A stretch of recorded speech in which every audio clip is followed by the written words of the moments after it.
Visual arts curriculums require that students learn about elements and principles of design.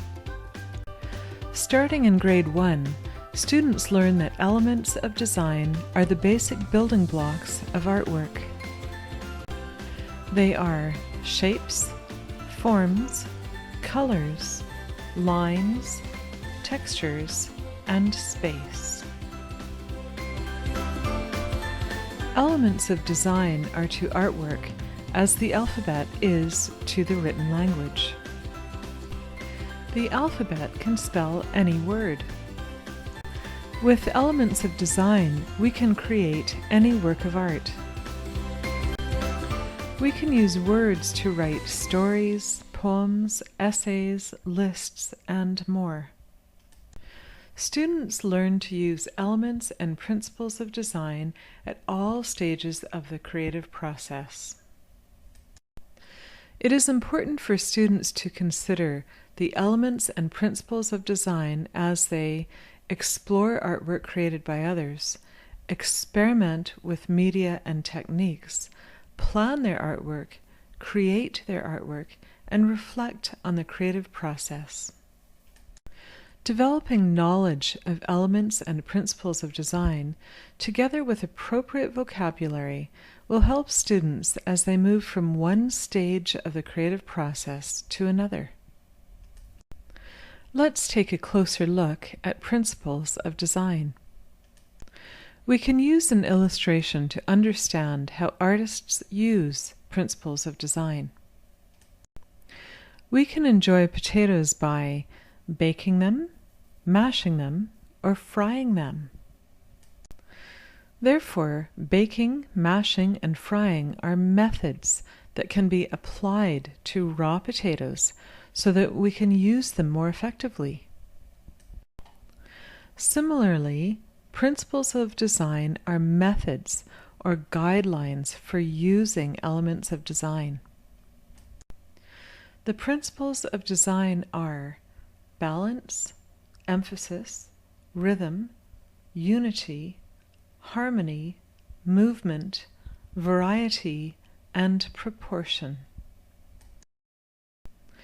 We can apply the principles of design to each element of design. We can apply the principle of balance to each element of design for balanced shapes, balanced forms, balanced colors, balanced lines, balanced textures, and balanced space. Likewise, we can apply the principle of emphasis to each element of design.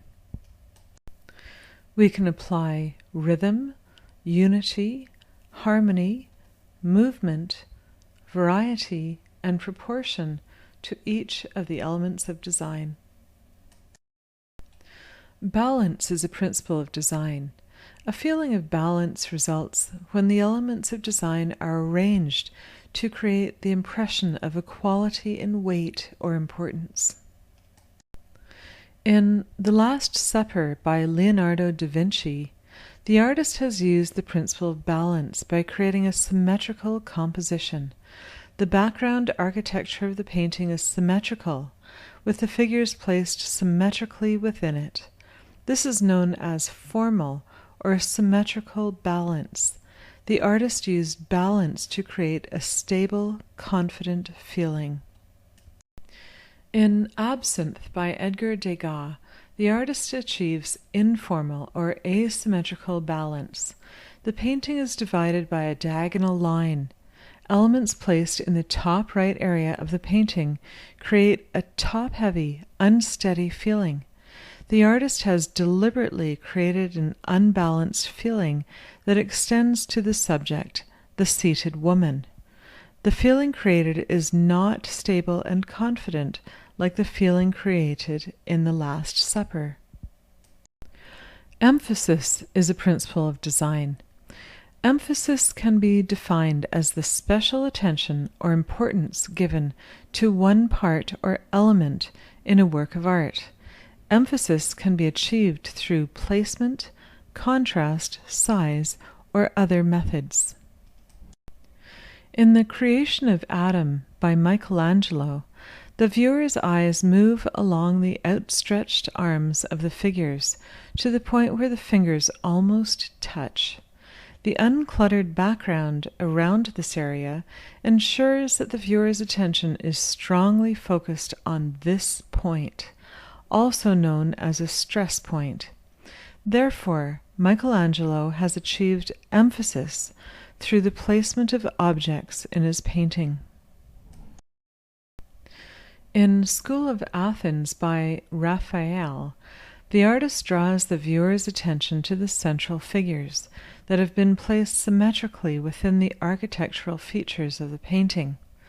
Also, the artist has used perspective to achieve emphasis by placing the vanishing point behind these central figures. Take a look at these two portraits by Rembrandt. The artist draws the viewer's attention to the faces and hands by making these areas dramatically lighter. Everything else within the paintings seems to fall into shadow. Therefore, Rembrandt achieved emphasis through his use of contrast. Rhythm is a principle of design. Rhythm involves the repetition of elements to create the illusion of movement. Take a look at this series of trees by Piet Mondrian. In this series of paintings, the artist often focused less on the likeness of the tree and more on the repeating shapes and directions of the branches. Therefore, Piet Mondrian used the principle of rhythm. In this painting called Broadway Boogie Woogie by Piet Mondrian, the artist achieved rhythm through repeated shapes, lines, and colors. This painting suggests the rhythm and movement of a busy city street. In this painting called Nude Descending a Staircase by Marcel Duchamp, the artist uses the principle of rhythm to create a feeling of movement. Unity and harmony are principles of design. Unity is the coherence of a work of art that gives the viewer the feeling that all of the parts of the piece are working together. Achieving harmony involves the use of similar and compatible elements of design to achieve a feeling of coherence in a work of art. Many ask, what is the difference between unity and harmony? The principle of unity and the principle of harmony are very close in meaning. Both principles of design involve elements that are working together to produce one coherent work of art. The principle of unity can be compared to singers who are singing in unison. All their voices are singing the same notes and the same words to give the music a coherent feeling. Likewise, artists can achieve unity by using one element throughout a work of art. For example, an artist could use one smooth texture throughout a painting to create a coherent feeling. The principle of harmony can be compared to a group of singers who are blending their voices in harmony with musical notes that are different but compatible. For example, an artist could achieve harmony by using a family of colors that are different but compatible throughout a work of art. Look at these paintings of poplar trees by Claude Monet. The artist achieved unity by using strategic color throughout his artwork. The same color that is found in the sky at the top of each painting can also be found in the water or textured foreground at the bottom of each painting. A famous Impressionist painter called Georges Seurat achieved unity in his paintings by using texture. He used tiny dabs of paint, known as pointillism, throughout his artwork. Look at these paintings by Henri Rousseau. The artist created a coherent feeling and achieved harmony by using similar and compatible colors and shapes throughout his artwork. These are paintings by Victor Vasarely. The artist created a coherent feeling and achieved harmony by using similar and compatible colors and shapes throughout his artwork. Movement is a principle of design. Movement is the way in which the elements of design are organized so that the viewer's eye is led through the work of art in a systematic way. In Starry Night by Vincent van Gogh, the artist directs the viewer's eye through the painting by using directional brush strokes. Therefore, the artist has achieved movement through the use of texture. Take a look at this sculpture called the Discus Thrower. Note how the viewer's eye moves along the curved limbs. This artist has achieved movement through the use of carefully placed forms. Variety is a principle of design. Achieving variety involves the use of differences or contrasts. Here are 3 examples of still life paintings by Paul Cézanne. In each painting, he has repeated fruits that are similar in size and shape. Note how the artist has achieved variety by changing the colors of each fruit so no 2 are the same. Proportion is a principle of design. Proportion may be described as the relationship between objects with respect to size and number. Often there is a close relationship between mathematics and art. For example, artists sometimes use the golden section to determine positions and size relationships among elements in their artwork. Therefore, the golden section is sometimes used to help artists with the principle of proportion. The golden section, also known as divine proportion, can be described as a ratio of 1 to 1.618. The golden section can also be applied to a sequence of squares where the side of the next square, moving clockwise, is equal to the 2 sides that came before it, as shown. To draw the golden section rectangles, follow these steps. Start with a square. Mark the center of the bottom side. Draw a diagonal line from the center bottom to the top right corner of the square.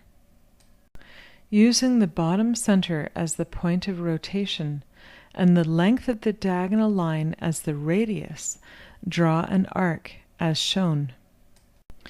Draw a rectangle adjacent to the square that is the same width as the arc.